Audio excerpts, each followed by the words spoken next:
everybody, Pai-chan here, and today is day 7 of Inktober.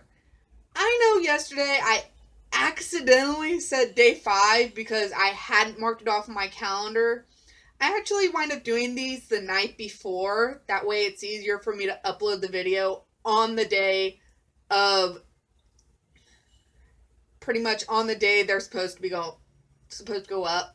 So that's that. That's why I was a little confused. And today we're drawing today I've got a picture of Undyne for everybody. And I did use a picture that I had done in here for reference. Now, this is the picture that I use for reference. And the thumbnail has the ending picture, and I'll show you again at the end. Well, that's it for the little bit of explanation.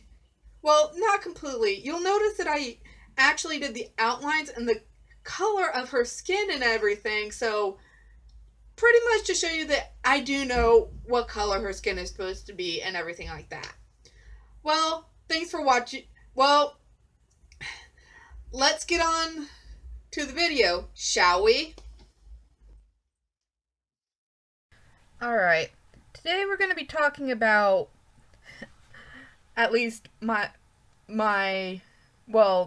niece's favorite Undertale character, who, if you haven't guessed, she's actually the one that got me into Undertale in the first place. And with that bookmark, it's gotten a bit down that I just decided to mark where it is. It just makes it easier. But the white, before we start talking about Undyne, where it kind of looks like a white haze on the eyes or whatever, I think it's that I didn't realize the glaze that I put on the eyes to make the sparkles stay, and also to make them shiny, of course, wasn't completely dry when I went to scan the picture, so that's what happened there. And also, through the picture, you'll see me change the pose of one of her arms. I was trying to draw her holding one of her spears, and at one point I did pull out a book for reference, but I just could not get it to work, so I just said whatever and drew the arm with it down. So now that that's out of the way, let's get to talking about Undyne. And everybody knows her as, the badass royal guard. Well, the badass leader of the royal guards. But you have to think about this. Even while she was there protecting people fighting the humans while being the royal guard, she was also doing it to protect the monsters and get them out of the underground. So, if you think about it, she's not just a badass, she's also a protector. And I give her major props for that. And dealing with that, after she gets out of the underground, she realizes that she doesn't have to fight the humans anymore. Actually, quite the contrary. I haven't really gotten completely down yet, but I see Undyne taking a job as like a security guard, or even getting trained to be a police officer. You know, something like that. Though that's not really going to come into play with my story that I have going on here, but that's just kind of something to think about. The main way that I would describe her is a protector. Now, a lot of you guys are probably wondering, and yes, I do have it to where she gets together with Alphys. Now, dealing with that, in my mind, I do have it to where, with having children, even as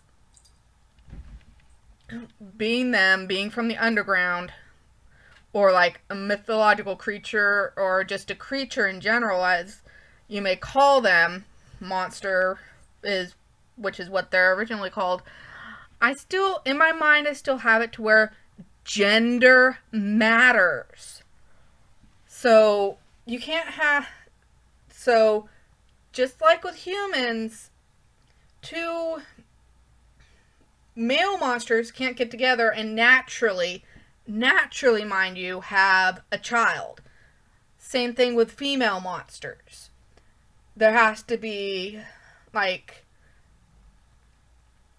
I'm not sure if I have it to where they figured it out yet or not, but they have to be artificially inseminated or have a surrogate mother in the male case.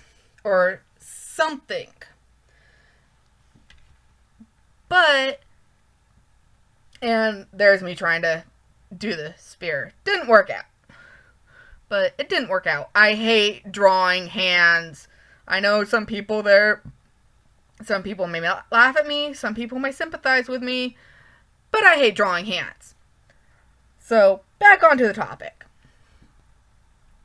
With my little scenario for them, Undyne and Alphys cannot have children naturally, in a completely natural way, where they're both theirs.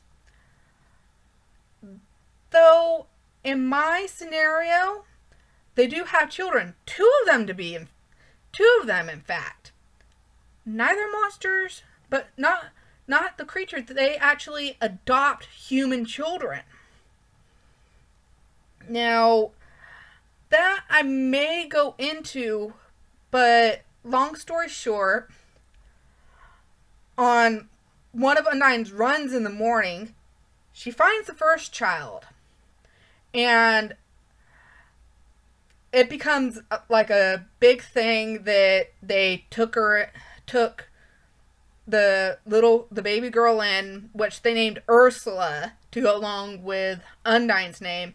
And yes, I know it makes everybody think of the Little Mermaid. And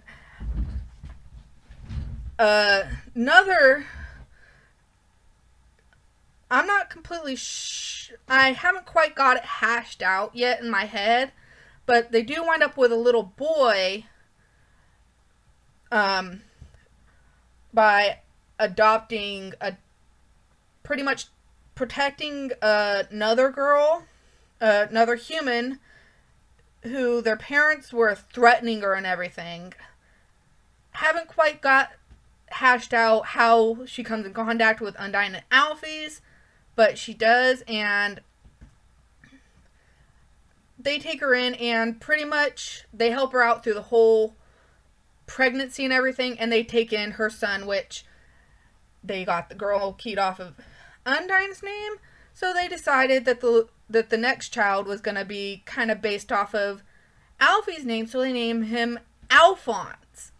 And just in case you're wondering, I did jack the name Alphonse from Full Metal Alchemist. because that was pretty much, when I was kind of thinking about it, I was scrolling through my pictures that I have on my computer, and when I saw that, it just clicked in my head that Alphonse was perfect to be a little boy name off of Alfie's. So there's that's just how that happened. So Undyne, let's put it this way. She gets into protective mama mode very quickly. And they kind of go through a big thing because, again, that one social worker that I was talking about when I was talking about my character Pai-chan figures out that they want to adopt this little girl and all that, and pretty much it goes around that they had quite a bit of hurdles of course, they had quite a bit of hurdles to jump through. With they actually found out that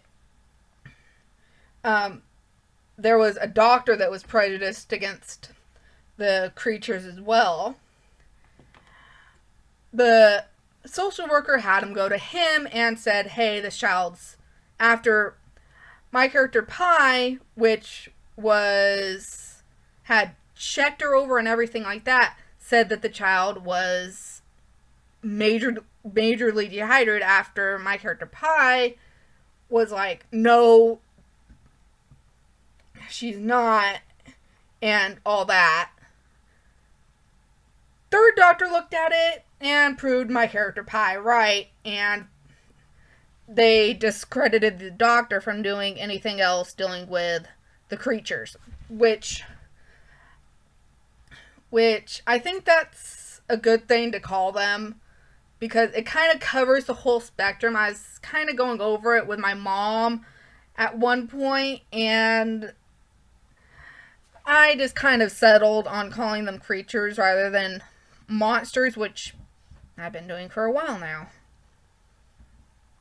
But that's kind of beside the point. So, I'm not quite sure what else to say, because I'm not going to go into like this. I know I told you about the thing where it goes to where they get, after my character Pai helps them, they kind of get a little change. I will go into that, well, when they use their powers. I will go into that when I actually get there in the story, because that's kind of a spoiler with how they change. Some of them, though, I will admit, some of them, it's a lot more subtle than others. And the ones that they wind up with in the end, their little thing that says what that they're using their powers, it coincides with the couples, which actually really makes sense. So I'm just having fun with that one. And so I'll just kind of go into this. You'll notice that with the drawing itself, I actually used darker colors than I would actually color it in with, of the colors of like her skin and her hair, to actually do the outlines for those areas of the picture. Mainly, I just wanted you guys to know that I do realize that their skin tones and everything are different colors. Like here, Alfie's skin tone, Undyne's skin is blue. Alfie's is yellow with, yellow scales, because she's a lizard. Then there's the Dreamer family, which is white.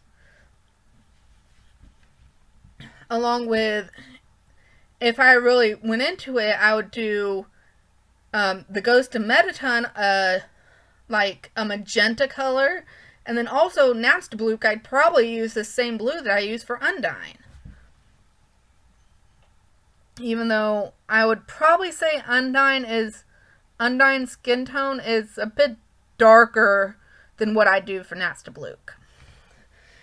That is kind of it. And I know the hands are wonky. I know that for a fact. Like I said, I hate drawing hands.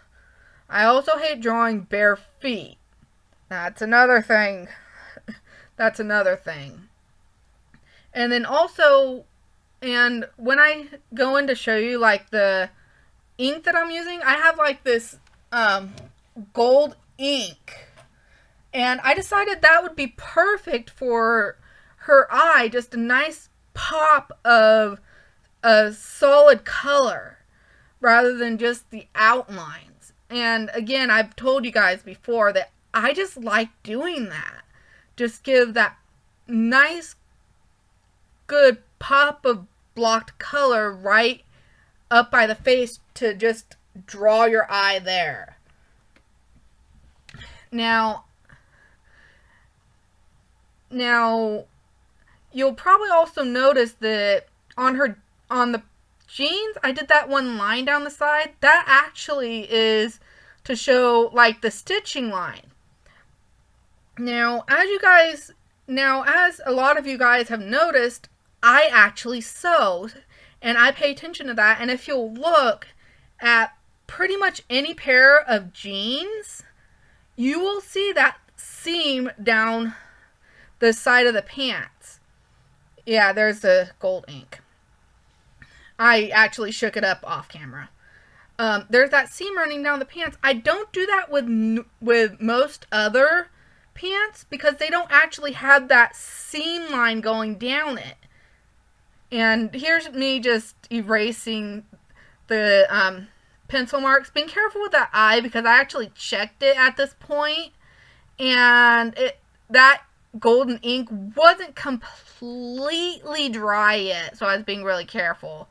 You'll notice that I'm actually wiping the pencil shavings away from the eye, well, except for there. That's pretty much the time when I noticed that ink was finally dry. So, after this, the only extra thing I did, I kind of tidied up a little bit. I'm kind of tidying up a little bit, and I kind of screwed up a little bit with the line right there, so I just added those little loose hairs, which I know if you pull your hair up, you will sometimes get those loose hairs down. I actually pull my hair up all the time. Well, mostly I keep it in a braid, but I understand the struggle with the hair being pulled up. So, I think that's about it. Pretty much, I know a lot of you guys see her as Undyne as just the badass leader of the Royal Guards, but if you think harder about it, she's actually trying to protect her home and everyone that she loves. Well, sorry about me just rambling about this, trying to fill the space, but I hope you enjoy the picture at least, and please don't pay attention to my hands that much. Well, that's it. As you can see, there's more to Undyne than just her rough and tumble exterior. But if you like this video, my DeviantArt, Twitter, and Tumblr will be down in the description, so go check them out. And if you would, like, comment, and subscribe for more videos coming soon. And if you would, hit that notification bell to get, so that you know when I upload, it'll send a notification to your phone, your tablet, and also send an email to the email account that you have keyed in to your YouTube account whenever I upload a video. Well, thanks for watching, everybody. See ya!